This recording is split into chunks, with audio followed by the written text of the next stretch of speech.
और सेबी ने आज एक और महत्वपूर्ण कदम उठाया है। बिना जोखिम को समझे फ्यूचर एंड ऑप्शंस के सौदे करने की प्रवृत्ति को लेकर सेबी की चिंता बढ़ रही है। सेबी ने इस मामले पर टॉप 10 ब्रोकर्स के इंडिविजुअल क्लाइंट्स के इक्विटी एफएनओ सौदों पर एक रिसर्च रिपोर्ट बनाई है और इस रिसर्च रिपोर्ट के मुताबिक 2018-19 और 2021-22 में हर 10 में से 9, जी हां मैं रिपीट कर रहा हूं, 10 में से 9 एफएनओ सौदा करने वालों को घाटा ही हुआ।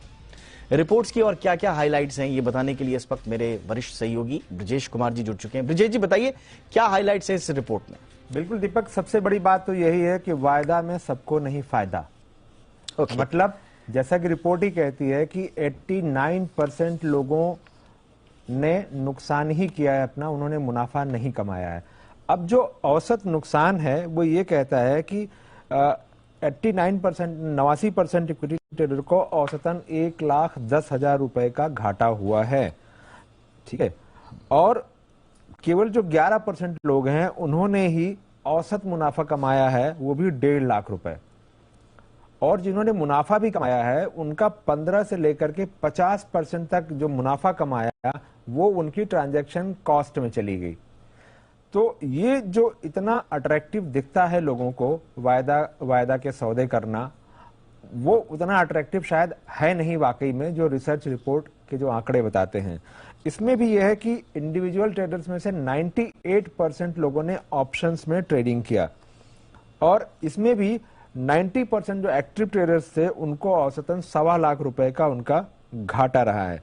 एक और बात यह कहती है कि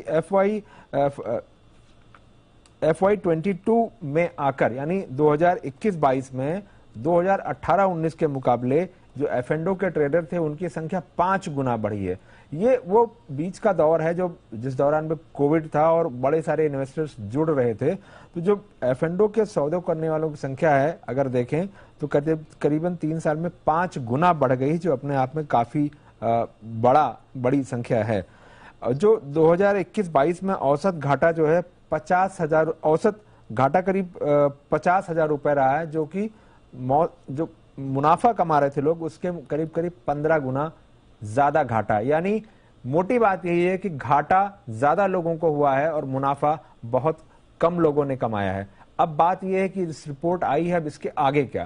तो इसके आगे जो होगा ये कि सेबी इस पर एक गाइडलाइन इशू करेगी कि एक्सचेंज जो हैं और जो ब्रोकर्स हैं वो जब भी कोई एफ&ओ का सौदा करने आए तो उसको साफ साफ बताएं कि ये आपके लिए जोखिम भरा हो सकता है और एडिशनल डिस्क्लोजर यानी अतिरिक्त और उनको जानकारियां दें कि अगर आप ये सौदा कर रहे हैं तो आपके लिए क्या क्या दिक्कतें हो सकती हैं अगर आप बाजार आप जो मानकर चल रहे हैं और बाजार उसके उल्टा गया। तो ये कुल मिलाकर निष्कर्ष है। इसमें ब्रोकर्स को भी इस बात का अधिकार दिया जा सकता है कि जो ब्रोकर हैं वो देखें कि जो सौदा करने आ रहा है ट्रेडर उसकी आमदनी कितनी है, उसकी हैसियत कितनी है और उसी के हिसाब से लिमिट दें कि वो अपना सौदा कर पाए, ताकि जरूरत से ज्यादा जोखिम ना ले और नुकसान अपना बहुत ज्यादा ना करे।